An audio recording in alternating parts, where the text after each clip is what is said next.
Well, that was quick. All right, appreciate it. Do you get as much of a kick out of Archie as the head coach does? Man, that guy's special. I mean, he truly is. I mean, 18 years old, leaves home for the first time, goes to a different country, leaves his family, which he's unbelievably close to. And what Coach said about him is everything is accurate. I mean, that guy knows every one of his teammates. And his teammates love him because the energy he brings in the building, not just because he's able to do what he can do with the football, but the guy's special. And I said it the last place I was at, and I'll say it about Arch. The guy's gonna be a damn weapon. And you got to understand this: in punting, special teams in general, every punt he hits isn't going to be a 55, 60-yarder. He'll miss hit one. That's going to happen. And when it does, I'll take it. All right, but I'm telling you, when you look up at the end of the year with his body of work, you're going to go, holy cow, this guy is the real deal. What do you make of, the coach mentioned several times the other day that he has not played in a football game. So how do you think that, knowing what you know about his personality, competitiveness, how does that work on August 28th for him to walk out of Arrowhead Stadium? Well, when you think about it, last year is in the SEC. 14 of 16 punters in the SEC came from Australia, from Pro Kick. And I've known Johnny, who runs Pro Kick, for 22 years. Years ago, we had one at LSU. We had one at North Carolina. So, I mean, I've been a part of having a bunch of Australian punters. None of those guys have played a game of football. They may have played professionally, like the last one I had, Jackson Ross played professionally for a handful of years, Australian rules football, but none of them have played American football. So I don't worry about it. And truly, I mean, I've been through this. It's not my first rodeo. So, you know, being able to take all that, the information and all the training from my past and how we've trained Archie, I mean, I'm beyond confident with him. What is the adjustment like just with a live rush for him? Obviously, he's never played football. He's getting used to live rushers attacking a punter. Is that an adjustment for an Australian guy? Oh, I mean, think about it. I mean, you got guys coming at you in helmets and shoulder pads, and you're standing back there 15 yards deep, and yeah, it's an adjustment. But since the day he got here, we went through OTAs at the end of spring, and we punted every day. And so that was his spring practice. And it was really his Coach Rule's idea, and it was a fantastic idea because we came in, number one, it integrated him to the team. Number two, got him used to it. Granted, we weren't in pads. And then we go out here first day in pads, and we're bringing the heat. And yesterday, we went backed up, brought everybody. And so he's felt it now. But go back to how he's trained, right? Those guys are trained to run around, scan the field to players coming to tackle them, and kick the ball. And that's what he's trained to do. So you can really incorporate a lot of what he's done in the past to what he's doing right now. You got two offices. I do. Yeah. How do you want that one during the week? Well, I mean, I love that. That was actually Coach Rule's idea, to go down there because that's where our players are. I mean, they're on the first floor. We're up on the third floor. So a lot of times I'm down there and we sort the film so they can come in. It might take them 5 minutes and they can watch every play in special teams that they were on in practice. And so it gives you an opportunity to get really connected, really get to know these guys, and to individually coach them when you're not in the meetings. And so it really works well. Can you walk us through how you first were introduced to Archie and your first impressions that made you believe that he could be a good fit here? Well, full disclosure, he was going to be our next guy, the last place I was at. And so I kind of had him for sitting there for a little bit, just to be honest with you. And I've known about him for quite a while. And absolutely, positively, everything about him was what we were looking for.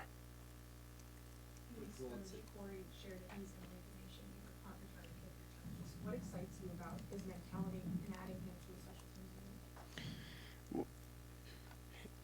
My personality Like, I don't go to Vegas, okay? Because if I played blackjack, I'd push all the chips in the middle.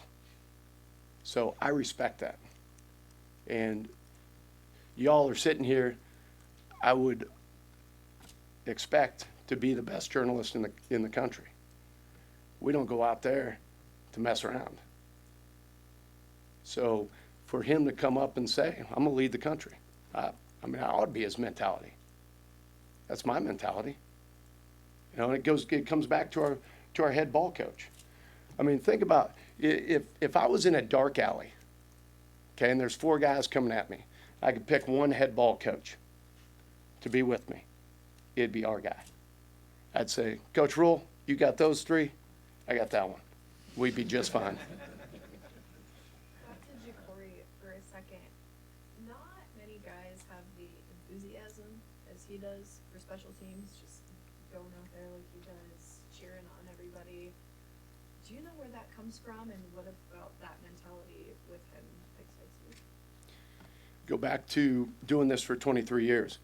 First question NFL scouts ask, on a scale of 1 to 10, how much does he love the game? That's who he is. I mean, if there's an 11, he's an 11. I mean, when he was a little kid, I'm sure out in the backyard, they didn't have to twist his arm to go out there and play ball. I'm sure he was the kid rounding up everybody in the neighborhood and getting them ready to roll. So, I mean, he just loves the game. I love that. I respect that about him. And not only does he love it, he respects the game. You respect the game by going out and playing your his A off. And that's what he does every day. Coach Rule had mentioned that Marshall, Benning, Barney, and Mosey have been returning some kicks, and he said he may have forgotten somebody. Is there anybody besides them, and how are you liking that group? I love the group. And really, those are the main guys on punt return. And then we've got another group on kickoff return. But love our guys, love our group, and shoot, we're going to need a bunch of guys. And last year we led the nation. We had 4 different returners. And so, I mean, it's, you know, you gotta have some bullets, and you gotta have guys. We got guys who want to be back there, and they're catching all kinds of punts, which is phenomenal. I think Coach Rule made note of that the other day. So we're getting a ton of reps, a ton of experience, and I'll say it again: we're going to be aggressive. And if our players, if we go out and we make a mistake on special teams, I want you to write this: X stinks. All right, it's on me. I want our guys. I told them they can't make a mistake. They cannot make a mistake. The only mistake they could make is not making a full speed decision. That's it. We're going to go out. We're going to play with their damn hair on fire. And at the end of the year, when we look up, we're not going to go game by game. Some games, you got an opportunity on special teams to make a huge impact. But I know this from doing this a long time, if you try and force things on special teams, that's when you get in trouble. So you might go out there and we might return a couple punts for a touchdown. And then next game, they might kick everyone out of bounds. Don't get an opportunity, don't get a pitch to hit, right? Same thing, but it's about executing every time you're on the field. That's why we start every meeting and break every meeting down with 1 shot, 1 kill. You got 1 play. This is not offense. You don't have 3. You're not guaranteed 3 unless you give the ball away or score, right? It's not defense, same as. You got 1 shot to go out there. You got 1 shot to kick a field goal. And there's 33, 33, 34. That's what we preach. 33% is on the snap, 33% is on the hold, 34% is on the kick. You can't really get to the 34 if the other 66 is not in line, right? So everybody's got a job to do. And if that job is not done well, I won't point a finger, I'll point a thumb. And that's the way we're going to do it. So again, at the end of the year, when we look up, we're all going to be smiling. But we're not going to ride a damn wave around here. And there's no curse. Only curse I know is we freaking making game-winning field goals where I've been. And our guys are confident. Our guys are going to play their tails off. And like I said, they got a free pass, man. Can you size up that kicker battle right now with Cannon and Hall and the guys you have there? Yeah, we're gonna, I won't get into where everybody's at, other than I'll just say this: at the end of next week, we'll name a guy, you know, and we'll roll. And we got a close battle right now. They've all done some nice things, and again, we're gonna need all three of them. So it's not you know where you start, it's where you finish, right? Ek, how have you tried to communicate that mentality that you just talked about when maybe special teams has not had the most success here lately? I don't use that word. Try. WTH? I thought Archie told you that. Wishing, trying, and hoping, right? We don't use those words. What we do, right, we're grown men. What we do, right, is we work every single day. And when you work and you put it on film and players see that what you're doing works, you gain confidence. You gain confidence by going out there and having success. And that's what we're going to do. How would you evaluate your snapping right now? Just evaluating the snapping situation. We're not exactly where we want to be right now, but we don't need to be. I mean, the objective is we're chasing perfection, right? It's a never-ending race. You're always chasing it. And so we've got room for improvement, and we're going to improve. But I like what both our guys are doing, and then Wacker's working as a third and doing a nice job. In your experience, what makes a good return man? Well, to me, it's a little bit different. You have your punt returners and your kickoff returners. And I've always said this. I mean, it was an old saying that I heard years ago. You know, a punt returner is truly like a fart in a skillet. I mean, that guy's just, he's gone, you know? He's one cut, make you miss. Think about this. You're back there returning a punt, right? There's 22 players on the field, right? 21 of them are running at you. Your own guys and 21 are running at you. And so there's different levels, and there's different, you know, they're spread out, there's levels, and you want to make sure that you understand the leverage of the return. But I tell our guys, you're like Picasso. I'm not back there. You got to paint the picture. It may be designed to go inside, and by nature of what happened during the play, you can take that thing to the field and go score. Go do it. So again, it can't be wrong. But you gotta be that guy. You gotta be like an outfielder, a center fielder who can track the ball, who wants to go get that thing, right? And our saying on punt return is, get it started, man. Just get it started. And our objective, we want to lead the country in punt returns, the number of returns. And then at the end of the year, we'll look up, and you want to average 10 yards or more. So every time you return a ball, you're giving your offense a first down. So instead of starting on the 30, you're on the 40, 40, you're on the 50, right? And that's what we were able to do last place I was at. And it won a bunch of games for us. Hey, Mike, have you seen? Going on, but kickoff return is a different deal. Kickoff return, it goes back to Days of Thunder, where he's going around the corner and there's the wreck in front of him and all he sees is smoke. Remember that scene? And, his pit man saying, drop the hammer. You got to be able to run through the smoke. You got to drop the hammer and run through the damn smoke on kickoff return.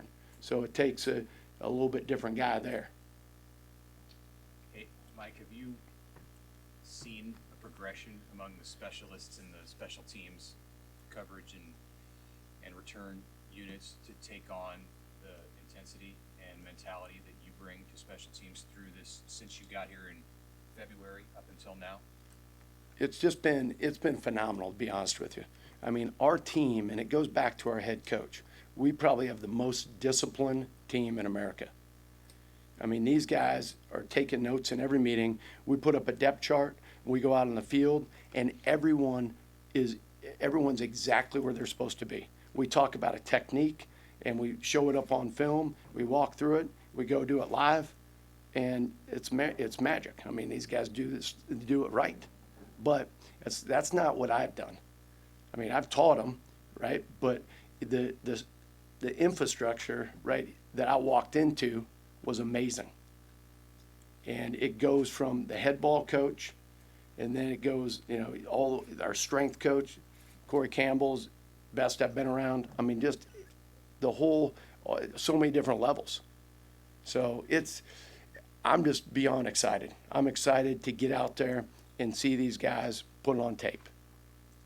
You What talked makes you about speak playing so with highly? hair on fire. Is there a guy or two that is leading by example in that? We always ask you about the return men and the kickers. Is there someone else who's really leading that way and behind the scenes a little bit? Man, there's a ton of guys out there that, there's probably 10 guys that I could name off, or maybe even more. I mean, it goes back to that culture piece, right? When I can't pick out one guy. I mean, there's so many guys, I'd feel bad giving you a couple names because there's so many guys that are doing exactly what we're asking them to do. And going back to your point right here, and this is just my belief, there's no such thing as leading by example. That society's made that up, right? There's 3 components to leadership. Number 1, you got to uphold the standard. Number 2, you got to hold your teammates accountable. Number 3, you got to want to. So leading by example, that's just called doing your job, right? Leadership's a contact sport. You got to open up your mouth and tell your buddy, pick it up, right? So that's what I think we've got, and Coach Rule does an amazing job. I walked into this. What makes you speak so highly of Corey Campbell and your impressions of him? Man, the way he relates to our players, the way he trains our players. You can have great relationships with players and whatnot, and they can like you, think you're cool, whatever. But if you can't develop them and teach them, ultimately at the end of the day, you're worthless to them. This guy's got it all. I mean, he's able to take guys, make them bigger, stronger, faster. He's able to take guys and instill the discipline that Coach Rule wants. All of it. I mean, he's just a complete coach. And our players respect the heck out of him because they know every time they walk in that weight room, they're getting better. That's the whole key to what we do. If you have that and that it factor, not many people do. And he got it in spades. Coach, what have you brought to the program? Because you talked about the organization was really good. You came in. What have you seen that maybe you brought from other jobs here to up-level Nebraska? Boy, that's kind of a subjective question on that. But I don't know. I believe that I'm a little bit different in the fact that I've had some very unique experiences. And with my experience for 23 years on the defensive side and coaching inside linebackers, which is kind of like coaching the quarterbacks of defense, the techniques of block destruction, the ability to understand and teach time and space, ball-me-man relationships, those things that's what I have my PhD in on the defensive side, the block destruction piece. And then being able to flip that around and understand how to combat it with blocking, because that's all this game's about, right? I mean, 95% of the time, you're either in block destruction mode, going to make a play on the ball, or you're blocking somebody. Only other times if you got the ball in your hand or you're getting the ball in your hand. So it's able to teach those base fundamentals and conceptually get our guys to understand have great field awareness of ball-me-man relationships in the time and space. I think that maybe that's probably one of my strengths. I don't know if I brought it, but I mean, that's kind of who I am. You gonna get a chance to use Vincent Shavers on special teams? Yeah, all those guys are open. I mean, coach is like, hey, coach told me, he's like, the objective's to be the best. That's the standard. And so, go do it. So there's just some coordinators are like, I want to use a lot of starters. Others coordinators are like, this is an opportunity for somebody who isn't a starter. But how do you kind of sort that out, just the best guys for each year? Yes and no. I think I told you last time, but for the last 4 years, I mean, we didn't play one starter. And we didn't not only play one, I mean, it was true freshmen walk-ons. That's what we played with, right? Here, and I think there's a great balance. I mean, if you have a star receiver, for example, and he's maybe right just a little bit better than a guy, you know, on punt return coming off the edge or doing a certain job or kickoff return, I would prefer to play the younger guy. Leave some tread on his tire, get that guy involved in the game, right? Get him that game experience. So if it's close, I want to go with that. I want to go with that younger guy, and I want to go, but you know, not with the expense. If there's a big gap, no, I'm not doing that. So that's kind of. Anything else, Coach? Thank you. Hey, appreciate y'all. Thank you.